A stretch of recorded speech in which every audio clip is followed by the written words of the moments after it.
Hello, it's Ben119 and welcome back to a new video. In this video, I'm going to be talking about Pikmin 3 Deluxe because it was just announced 2 days ago, which is really cool. I'm obviously really excited for it. I'm a big Pikmin fan. I think it's got loads of people excited for Pikmin 3 Deluxe because we haven't had a new Pikmin game announcement in a while. We had Hey Pikmin in 2017, but that was a 2D game on the DS, and it just wasn't the same as having a big new Pikmin game. But Pikmin 3 Deluxe, I know it's not a brand new game. Pikmin 4 would have been nicer. But we can't expect miracles. It's Nintendo. But Pikmin 3 Deluxe sounds great. It sounds better than a lot of remakes. It sounds like they've actually thought about the people. And they're actually added a lot of new good stuff. So, before I talk about this, I want to quickly talk about Mario Kart 8 Deluxe. Now, I hope they don't do what they did with Mario Kart 8 Deluxe, where they added barely anything new and they resell it as a brand new game. Because when I first bought Mario Kart 8 Deluxe, this is partly my fault because I was stupid when I bought it. I thought it was going to be a brand new Mario Kart game. As soon as I bought it, I realized it was Mario Kart 8 with just the DLC tracks and battle mode. And I'd already bought the DLC on Wii U, so I kind of wasted money. But at least I got a racing game for Nintendo Switch. But Pikmin 3 Deluxe, even if it doesn't have that much new stuff, which I'm not sure how much new stuff it'll have. It could just be the things they've mentioned. Maybe it's quite likely it's only the stuff they mentioned. Maybe there's even more stuff on top of it they haven't mentioned yet. They'll probably mention more stuff closer to the time. But I think it'll still be worth it because I love Pikmin so much. So, about the new difficulty mode they were talking about, they said they were going to bring out some kind of assist mode where it will show like hints on puzzles. I think that's cool as long as they don't solve the puzzles for you, because a big part of Pikmin is using your brain, using time management, multitasking, working out how to do things, working out what colors you need, working out how many captains you need with you, how many Pikmin you need on this scale, how many you need on that. It's really cool to work everything out, and with guides just telling you everything, it'll be annoying unless it's optional. If you really want to know, you can just look on YouTube, and there'll probably be loads of good guides by big YouTubers. They always do that. So it's not like the olden days when you couldn't search up guides. You can actually search up guides on the internet really easily now, so it's not as if the game actually needs that. If I was really stuck, I'd just look up a guide. That's only if I was stuck for ages and ages. But yeah, I think it's cool, obviously, in a way, because it gets new people interested. If they've actually added a few new features to the easy mode, I'll definitely play it.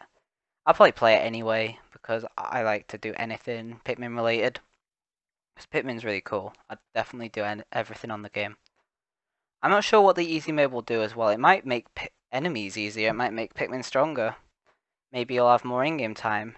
Maybe there'll be no in-game time. That'd suck, actually, in a way. Maybe the fruit will give you more juices. Maybe you can grow more Pikmin from pellets and enemies.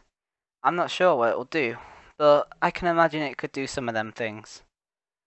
Next thing I want to talk about, a lot of people might not really care so much about this, but I care about it, is the Pikmin 3 HD, not HD Deluxe, speedrunning community. I'm not sure what the speedrunning community will be like. I bet it will be similar to Pikmin 3. I bet the speedrun will be similar. But I want to talk a bit about the glitches. So I bet they're going to patch a few things. Because in regular Pikmin 3, you can clip captains out of bounds in certain corners.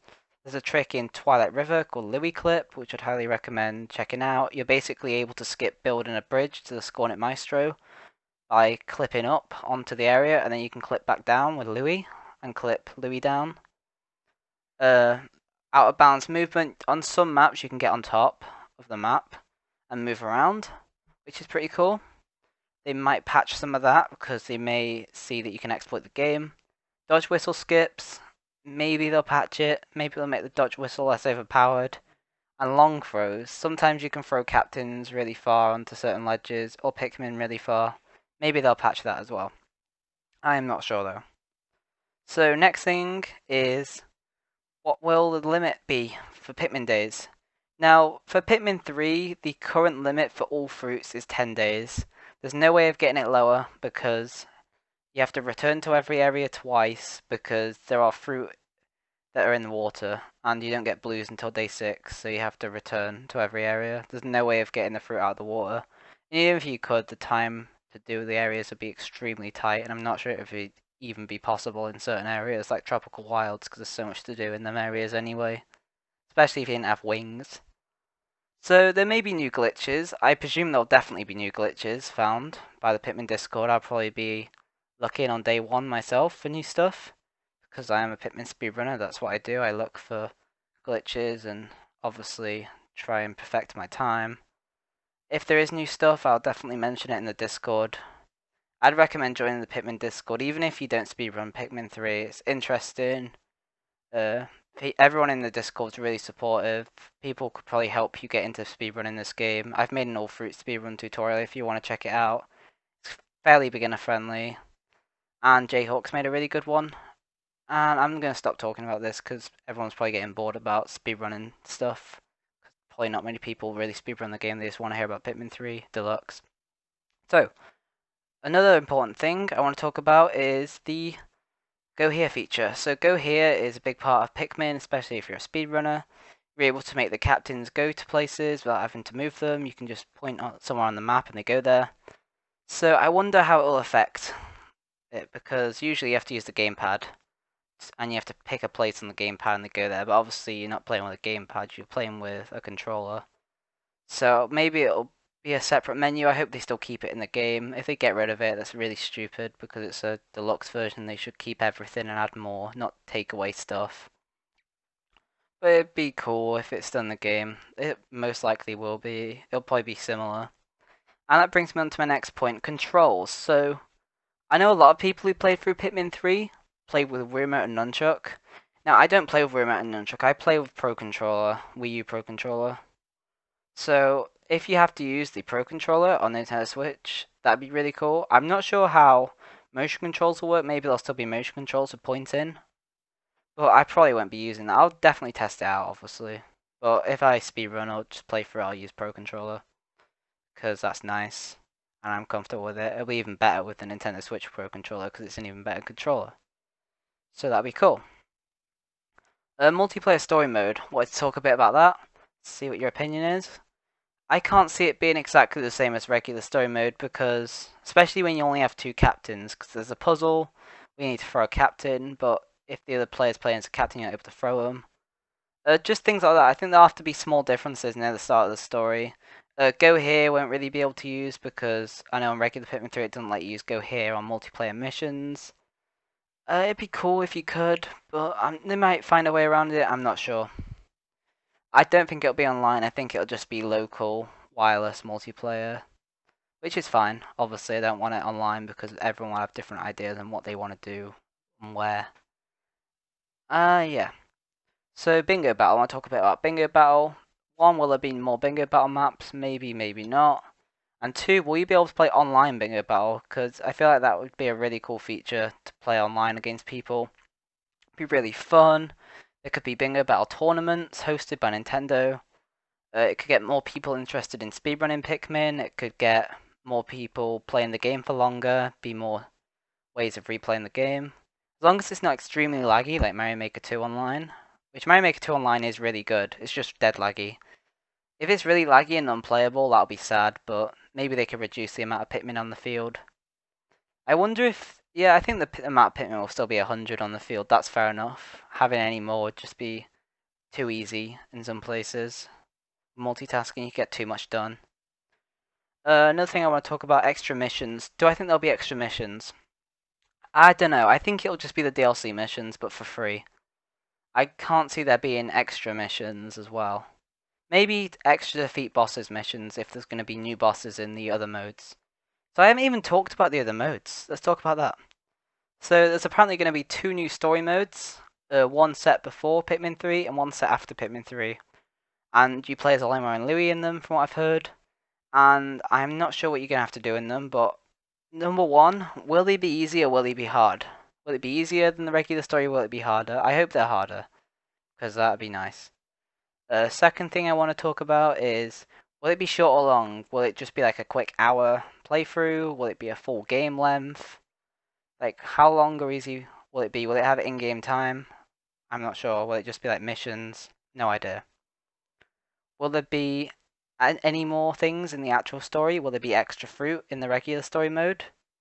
Will there be a hard mode? Like I was saying before, I don't think there will. If there is, what will it affect? Will it make enemies more powerful, less in-game time? Really cool if these things actually happened. Even if they don't, it'll be amazing. The other things I want to mention that I've heard are going to be in Pikmin 3 Deluxe. So, there's going to be achievements. Achievements will be cool, as long as they're not stupid, they're easy. So, I think achievements will be good. They just need to get the right achievements. So, things like collect all the fruit, kill this many enemies. I can't see them making hard achievements like beat the game in this many days. Or if they do it, it'll probably be fairly beginner friendly. Because I don't think they'd make it hard. They wouldn't do like a 10-day achievement, for example. Because that would be a bit ridiculous. Even for speedrunners who are learning the game. That'd probably still be daunting. Piclopedia. Piclopedia sounds good. There's no Piclopedia in Pikmin 3. There was data files telling you a bit about each enemy, but there's no proper Piclopedia. If you don't know what the Piclopedia is, there's one in Pikmin 2. It basically shows off the enemy in its environment, and it tells you facts about the enemy, and how many you've killed, how many they weigh, what it does. Louis' notes and Olimar's notes on the enemy. Pretty cool. I wonder what they'll do with this Piclopedia, how you unlock the information. We have to kill the enemy first. We have to get a data file that adds it to the Piclopedia. I'm not sure. But back to achievements. I'm not sure what they'll do exactly for achievements. How many will there be? How hard will they be? So, like I was saying, I can't imagine them being too hard. I can imagine there being achievements like grow 100 of every colour. But I think they will be straightforward, getting people to learn the game. Maybe like bomb all walls, things like that would be cool. Last thing I really want to talk about is, will the game be worth it? Now, in my opinion, definitely. Even though I've completed Pikmin 3, I speedrun Pikmin 3, I've done all the missions platinum, I still think it'd be really cool even if there isn't that much new stuff. Because obviously it's a new game, new Pikmin game on Nintendo Switch. Nintendo Switch is a great console. It's just not got too many games. Even now it's got quite a few games now, but back when the Nintendo Switch first came out, it didn't have that many good games. But I think it'd be really cool when it comes out. I think even if you've played Pikmin 3 on Wii U and you really like Pikmin 3, I'd recommend getting it. I'm definitely getting it day of release. I might even get it at midnight so I can play it a bit and go to bed because I'll probably be so excited for it. And yeah, I think while you're waiting for Pikmin 3 Deluxe, it's going to be 30th of October this year, so still a few months away. If you haven't already played Pikmin 3, you might want to consider whether you want to play it now or wait until Deluxe comes out, then play it then, with never seeing the game. That might be a good way of doing it, so there's no spoilers. Maybe you could replay Pikmin, all the other Pikmin games, get better, maybe look into speedrunning them, or just getting better at the games. Speedrunning the Pikmin games is a good way of getting better, because you learn a lot of new stuff. So yeah, just have fun. Play the game how you want, and tell me in the comments if I've missed out anything, and if you've got any suggestions on what will come out in Pikmin 3 Deluxe, if there's anything I've missed. So yeah, that's my opinion. If you liked the video, please like and subscribe if you're new around here. I make YouTube videos and this is one of them. I'll be making some more Pikmin content soon. Goodbye.